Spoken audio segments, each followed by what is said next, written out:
Namaste.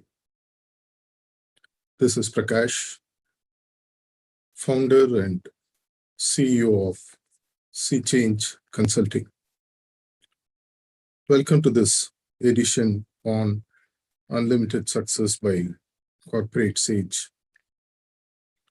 15 days ago when we met, we had a nice interaction and learned a lot from the success stories of huge corporations like Amazon, Apple, and Microsoft. Through this fortnightly series of meetings, the idea is to share some pivotal stories of success, the perennial entrepreneurship journey. What is in it for us? There are people at the other end of the spectrum who are multi-billion-dollar organizations who have their own success stories to share. And then you have people who do the grinding at the lower end.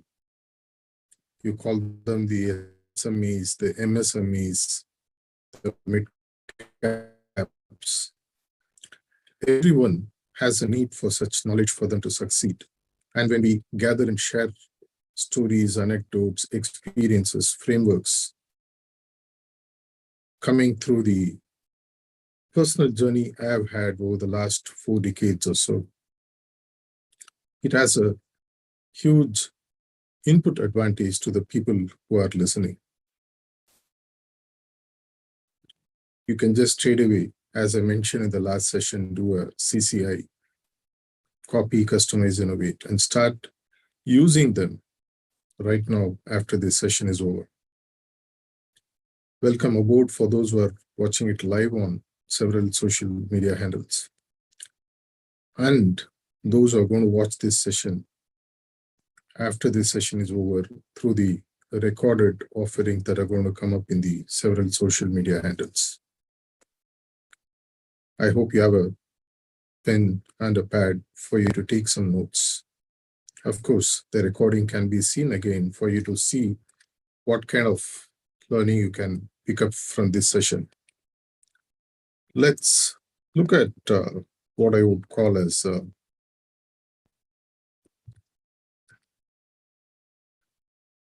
inputs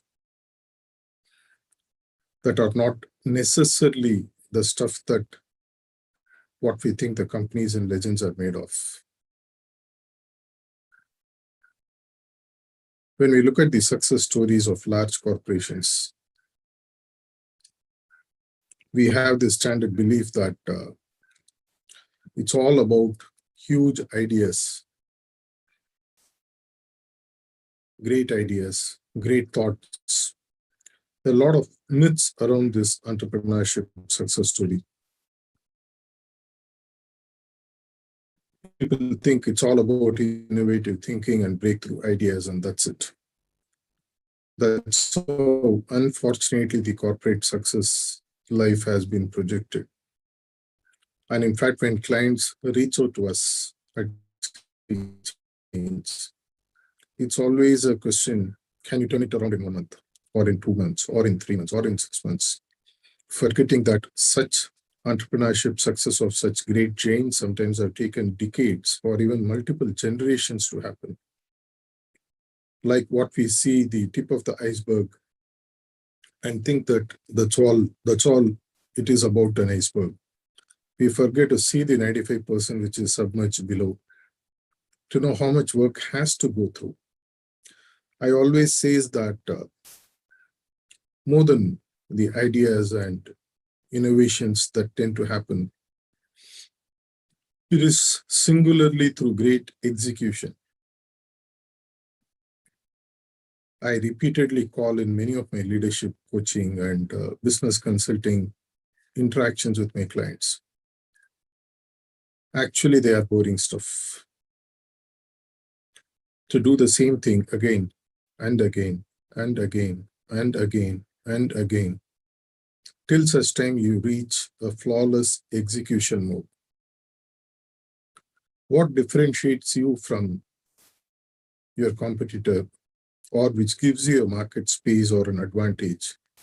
Of course, it starts with a great, brilliant idea. It doesn't stop there. As it is said, it's about 1% inspiration and 99% perspiration.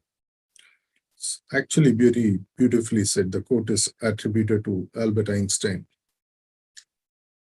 If you look at the martial arts fights, that one kick which comes suddenly to fell the opponent comes through series of maneuvers, short maneuvers, blocking and tackling and things like that.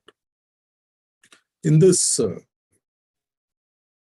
session, I want to share two key attributes which are essential for any business leader, entrepreneur, business owner, or even a top leader in any organization who has the future of the organization in his hands, vested for him to be accountable.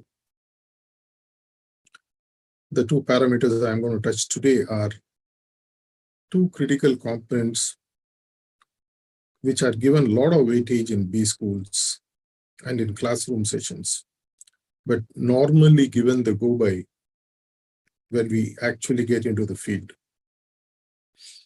The first is called as decision-making. The second is going to be about the execution strategy. There is a big difference between strategy and execution strategy. The strategy at the commencement of how you convert a dream into a vision, into a goal, is vastly different when it comes to the other end of the tunnel or the execution framework. The execution strategies are completely different. One of the most often misused words I see in board meetings, in leadership discussions, in classroom sessions, anything and everything, people push it under the carpet of strategy. It's interesting that strategy is given so much of focus, but rarely people understand. Maybe if you had to pull a spiritual parallel, it is like everyone discussing about the omnipresent God, nature, without ever knowing who or what that entity is all about. Anyway, coming back to the first element of this session, which is going to be about decision making. Every leader, every executive I have come across in many of the interviews, I sit in the panel, many of the execution sessions we do in the consulting assignments. Everyone claims credit that they are extremely good in decision making. If you are a good accountant, it's only proven by the audit trail that is done later. For people to know what kind of trail you leave behind and whether you have actually done accounting in the proper way. Without that, accounting is a waste of time, futile exercise, or mere word jugglery. Likewise, decision making is one of the biggest casualty. Why am I choosing decision making and execution strategy? They are at two ends of the spectrum of unlimited success. Decision making is where everything literally begins. I want to start this project. I want to start this enterprise. I want to do this work. I want to achieve this. Things like that. If I have to ask you, I'm very sure as a leader, as a top-level executive, or even as a homemaker or a person running a society in an apartment, everyone needs to make decisions continuously. How do you make decisions?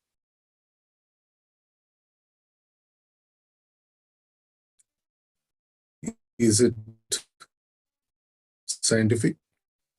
Is it logical? If you are an accountant and if you have to look at your audit trail you made, likewise, many of the leaders and executives whom I come across, when I ask them, would you mind sharing the list of decisions you have made in the last 1 month or 6 months or 1 year? Would you be able to give a list? Would you be able to give a list of how the decisions were made? What are the decisions made?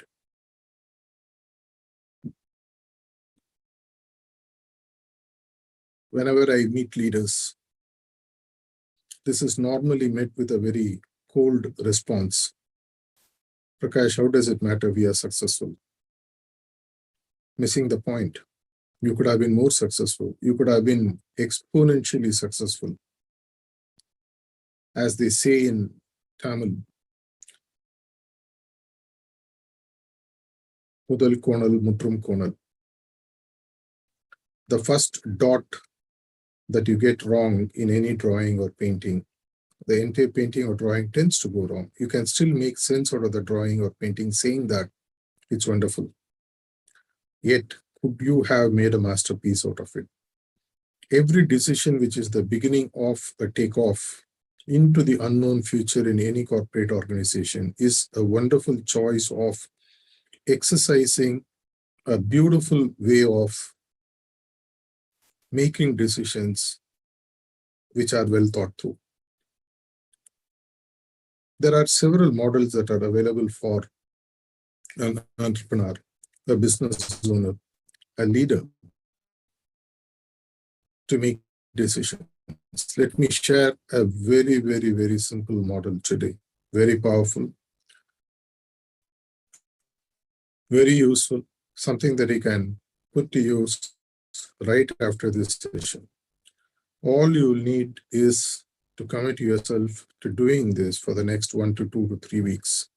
And feel free to ping me with your experiences, whether this model made a difference or not. All you have to do is take a notebook or open an Excel. Just write 3 columns. I would call this as the LIE model, not LIE as a word, but LIE as an acronym. LIE stands here for L for logic, I for intuition, and E for emotions. I have met thousands and thousands of leaders and top-level executives. Whenever I get close to them and when they open up, they all come out with one single thing. My gut feel said so. My intuition said so. I'm going ahead. Forgetting that one of the fulcrums of decision making is hardcore, boring logic.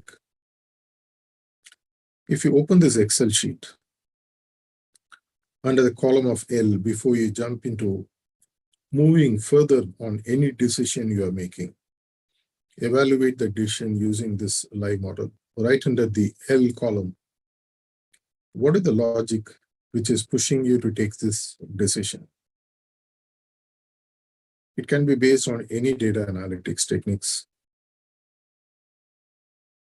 can be based on a very simple force field analysis, can be based on a very simple action consequence model. There are at least 7 to 8 proven decision-making models which are purely based on logic. Look at them logically. Write down RIY, do-it-yourself decision-making model.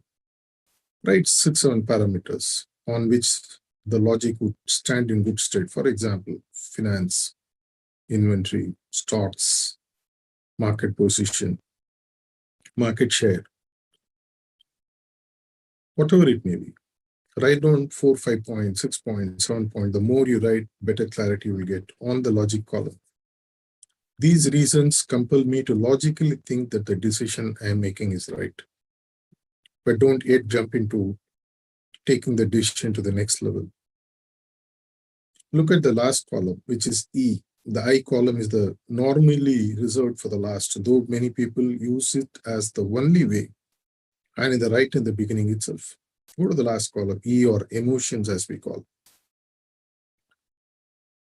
Yourself, the people who are connected with you, the people who are part of the, what I would call the stakeholders in the decision-making process. or people who have to take ownership for the decision and execute. Ask them, how do you feel about this decision? Does it make you feel better? Will your morale be high? Do you feel let down?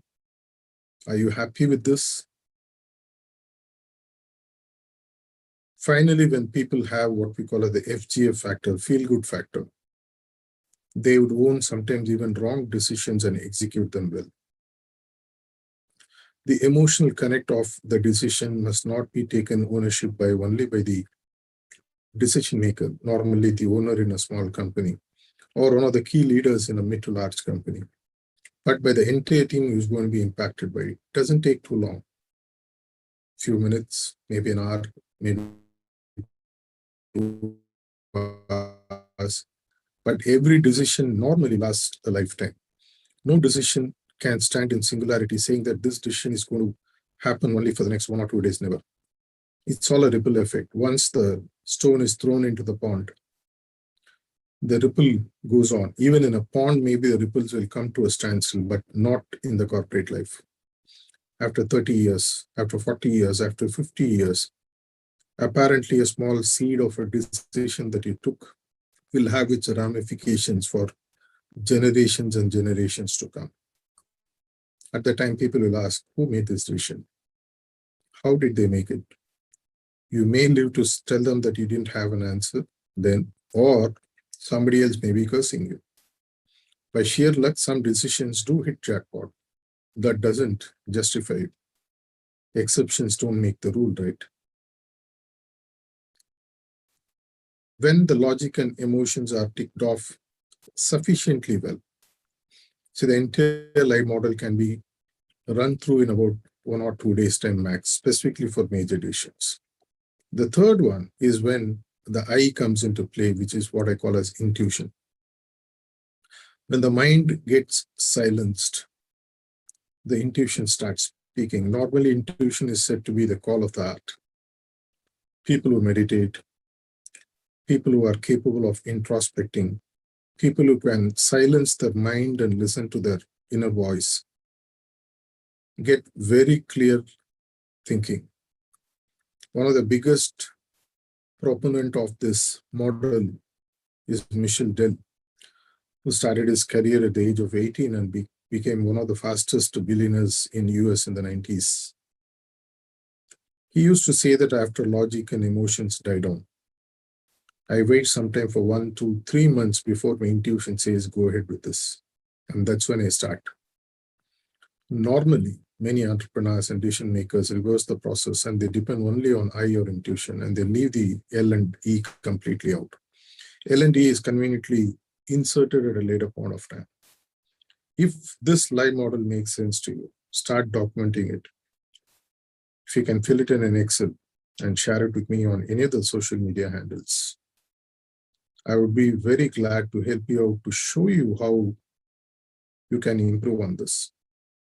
If the first thought is right, the subsequent strokes in the painting are likely to be better and better.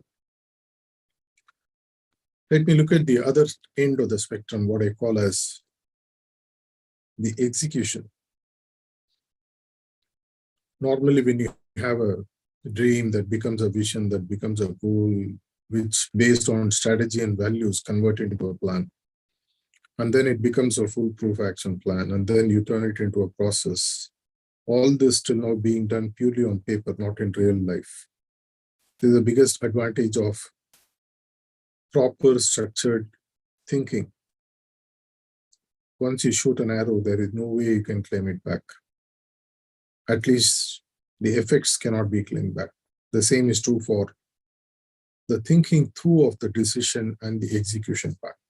The final element is execution. Many of the executives I have come across in many organizations have strongly what I call as an execution bias. You tell them, I want this to be done, and the next moment they're already off doing it. Even before you finish off the sentence, even before the sentence trails off, they're off, up and running to execute, forgetting that that may not be what they have to be doing.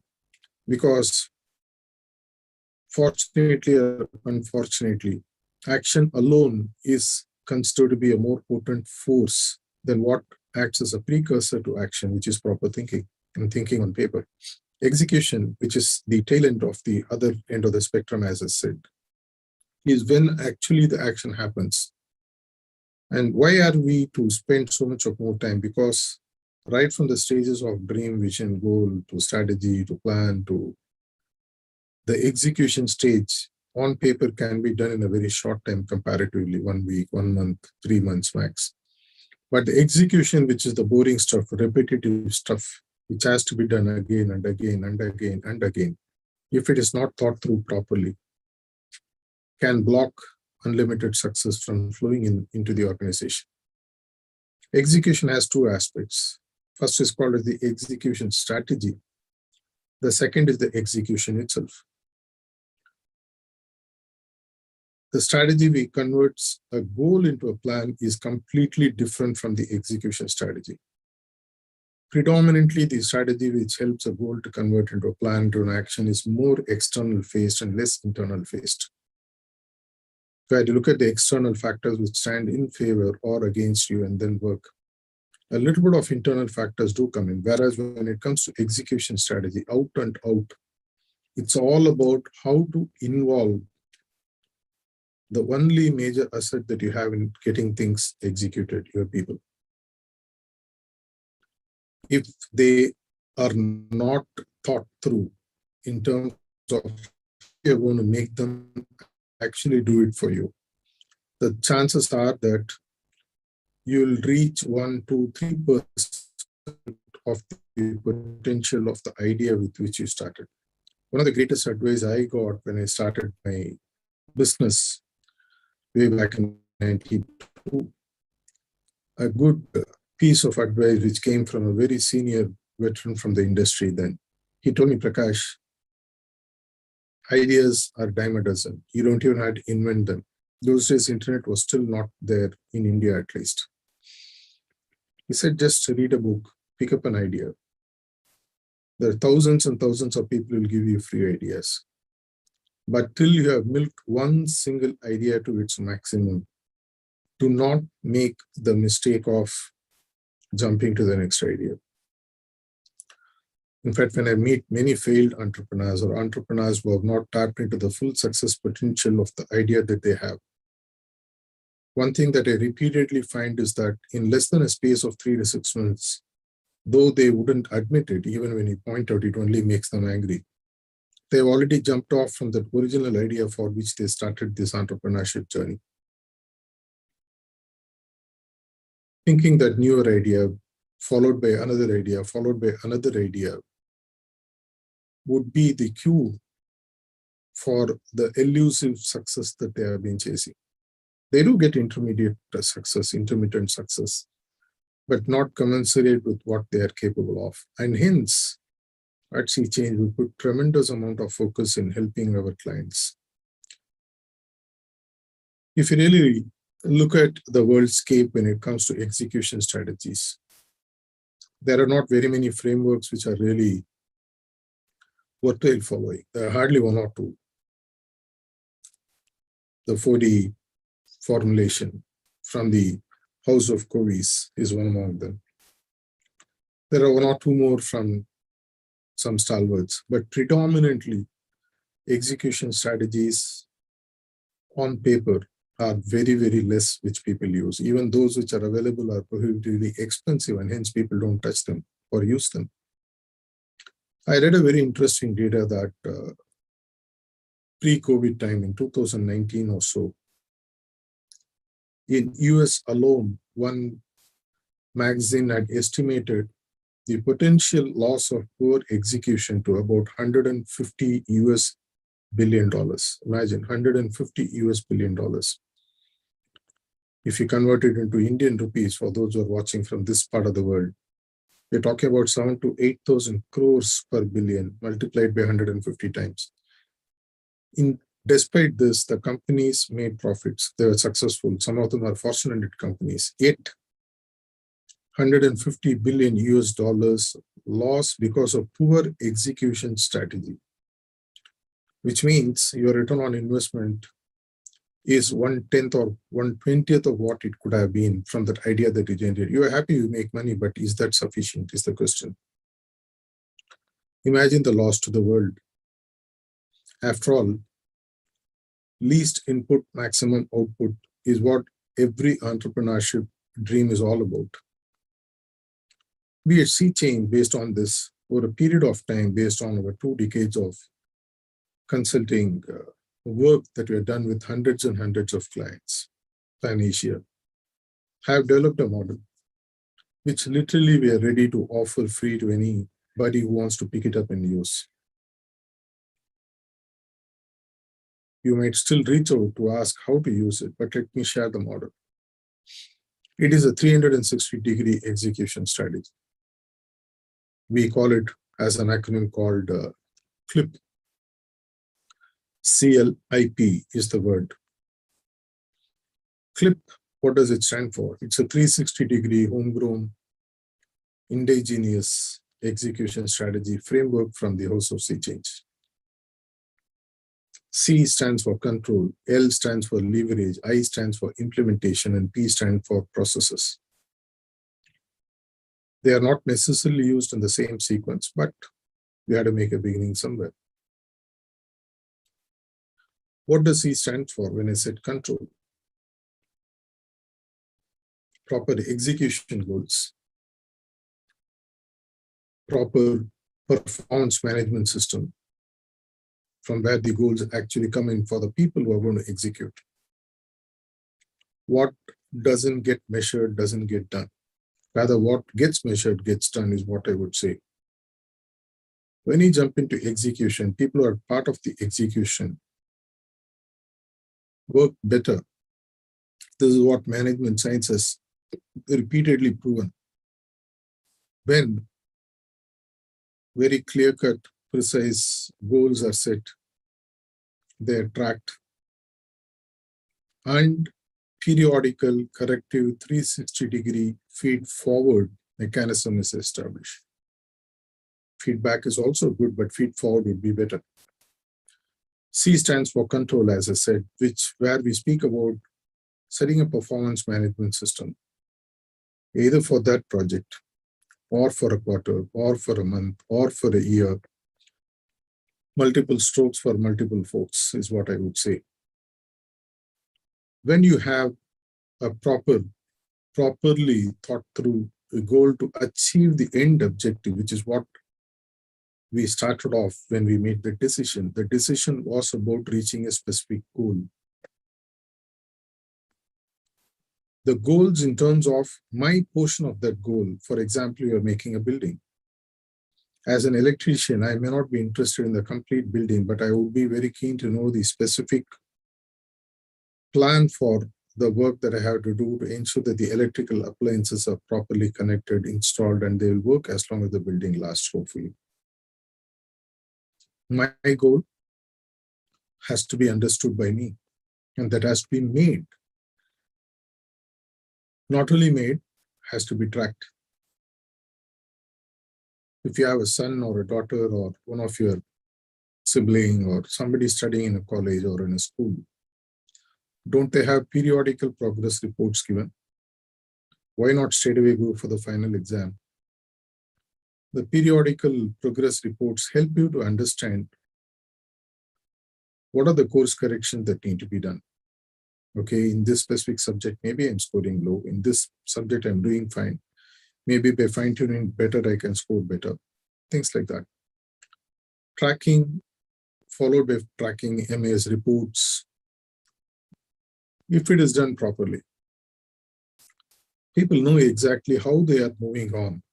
Even a forward marching army has to be periodically told how they are heading, how much more to go. Are there any tactical changes, responses they have to do? Are there any diversions on the way? Like when you drive a car, if there is a traffic diversion, you have a sign which says traffic diversion. Without that, you may land up in a pit.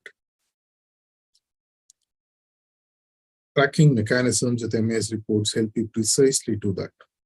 Month on month, whatever works for you, quarterly, bi-monthly. Some organizations, in fact, give the complete control of tracking to the employees, well-matured organizations, where they go and look up how they are performing and they track themselves.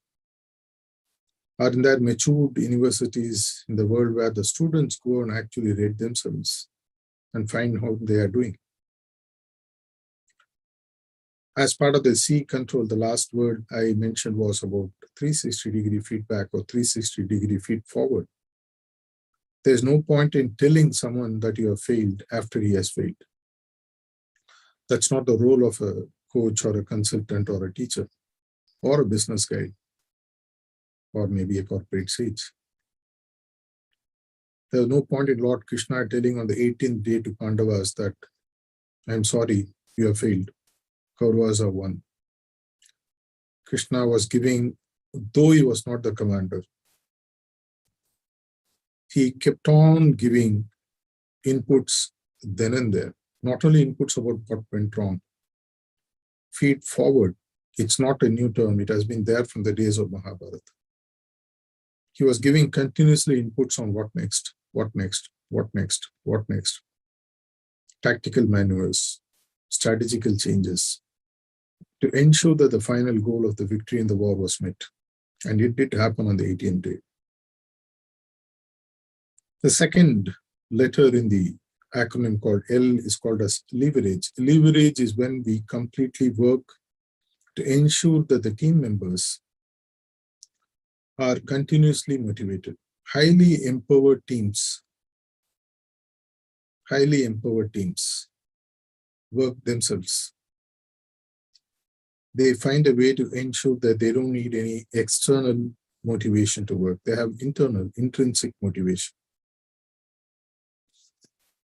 Leverage is all about creating through the process of building trust, building respect, building what I call as the reward, recognition, respect format, the 3R.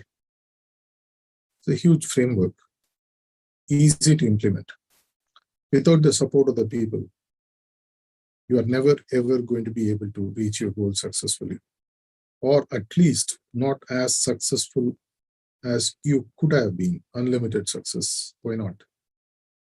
If people are the ones who are going to help you to do that, why not leverage them properly? Leverage might sound to be a negative word, but not necessary. By empowering them, by allowing them to tap into their creative best, the best of their execution, by just supporting them, you get them to actually pull the carpet, I would say rather the chariot faster. Otherwise, they may land up pulling the carpet for you. When they pull the chariot in unison, imagine the speed at which they can actually take you. Horsepower. When combined horsepower pulls a chariot, imagine the speed at which the chariot, which is the organization, where you, like the charioteer sitting there, is going to, as the CEO, taking the organization to its destined goal. The third point I call is the implementation. Many organizations have this fancy that till they get the final cut of the implementation right, they will not get into execution mode. At least in corporate life, it doesn't work like that. Hence, we made what we call as a TMF, which is a subset of implementation. T stands for transitory, M stands for migratory, and F stands for final stage. Every execution strategy will have a transitory stage because we may be doing it for the first time. So we create a transitory stage, like work in progress. I create this, I work with it, like the building blocks. I play around, find what are the challenges, and then I move on to what would be called as the migratory stage. Now, I know that the input from the transitory stage have been well taken. The necessary changes and course corrections have been done in the execution aspect of the work, the project, the design, whatever it may be, purchase, all those stuffs. When the migratory stage is ready, we are more or less certain of the terrain that we are working. And then we move to the final stage where we have a perfect implementation final stage strategy on hand. Of course, like Kaizen would say, anything is subject to continuous improvement, but at least more or less, yes. Like a well-oiled engine running, you may make a small fine-tuning here and there, but overall, you know exactly. An automobile by itself doesn't go through much of a change. It is the finer aspects of the automobile is where the manufacturers keep fine-tuning. The last one we call as the processes. Processes are key for successful as an entrepreneur and as a owner. If you are invested in a specific project time-wise, beyond say 3 months, 6 months, say max 1 year, your lofty new ideas and innovations would never have the space for you to take off. You will be continuously stuck in micromanaging the work that has to happen for you to reach unlimited success. And hence, your entrepreneurship wing is severely cut or curtailed from taking off. And the best way to do is to build processes. Building processes typically have what we call as a DFD, or development, fine-tuning, and deployment. As part of the execution strategy, every step that you have to take has to be properly developed on paper, documented, checklist made, SOPs made, refined further, fine-tuned further. And finally, when they're deployed, 90% of the time, good processes with excellent team would ensure that you don't need to micromanage it. Periodically, you can take based on the control aspects, the goal, the tracking, and just take them as reports. And wherever there are exceptions, you can step in and continue to give the team the inputs. The CLIP model is one of the most proven models. Though I have shared it in about 15 minutes, this framework for practical implementation may take anywhere between 3 to 6 months, depending upon the size of your organization. But it is worth it. Unlike the expensive models where you have to buy and do, these models hardly would cost you anything. Literally next to nothing, I would say. I have shared you 2 major insights in this session on unlimited success with corporate sage. In this journey that you're taken with me, the second episode. Third one is coming up on 10th October, and followed by a very interesting one-on-one coaching program starting on 20th October by me, called the Becoming Spiritual CEO, based on the book that became the bestseller a few months back by Westland, which is an Amazon company, called The Spiritual CEO, which was my 11th book. All the major elements of that have been brought out into this session starting on 20th. You will be able to find the link in the box below this social media handles in whichever you're watching. Make a choice where you get to be coached personally by me.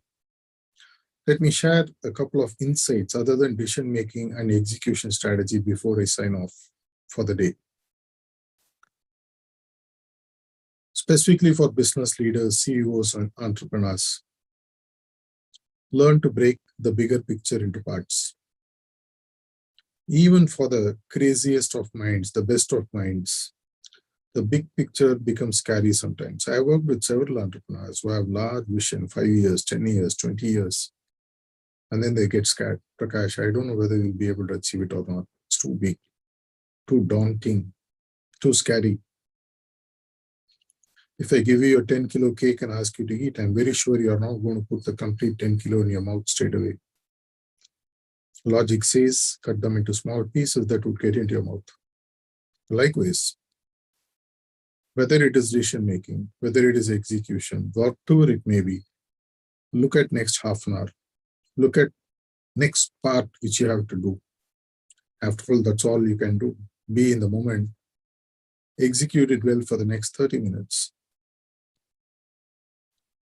Many times people get scared because they want to reach the final goal all at once. Doesn't happen. When a childbirth takes 9 months, you have to wait for 9 months. Take 1 week at a time. The 3 trimesters, as they say. The best thing is, parting advice, break things into parts. Very, very, very small parts. And wherever possible, give the other parts, delegate them to people who are capable. The small victories give small comforts, which lead to big victories and big comforts. Point number 2, rely on your team, which means you need to have a team in the first place. Many entrepreneurs want to take and lift and move the mountain by themselves. You might land up breaking your back, which I mean mentally.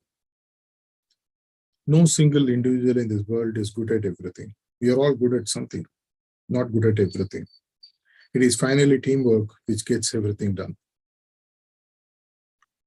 If you study the successful people like Bill Gates, or on the other extreme, Mother Teresa, what do you think they have in common? This will be the last line I'll be sharing before I sign off for today. People will say that there's hardly anything we find common between the two of them. And yet both are successful in their own way. I personally believe that the real metric of success is not the size of your bank account. It is the number of lives in which you might be able to make a positive difference. The words are chosen carefully. You might be able to make a positive difference. Of course, there are people who make negative difference as well. This is the measure of success we need to apply while we are on our journey to unlimited success. Bank accounts will swell. Bank accounts will happen automatically. You will make the money. My guru recently told me, Daji, that when you stop chasing money, it will start chasing you. The same is true for everything else. What is in our control is nothing but doing everything excellently, and for that, proper decisions and proper execution becomes essential. I'm very sure that last 35 minutes, you found this session extremely intriguing and useful. 2 major takeaways. Keep lying. L-I-E. Keep lying while taking decisions. That's what I mean. Logical, intuitive, emotional. And keep clipping to ensure your execution strategy takes off. Paradoxical, right? CLIP here stands for control, leverage, and the other point that I shared with you. I wish you unlimited success, and I look forward to having you again in my next session on 10th of October. Await the announcements. Nothing like having you with me on my session starting a personalized batch for becoming a spiritual CEO on 20th of October. I wish you the very best in your journey in whatever you do. May God be with you. May God bless you. Thank you.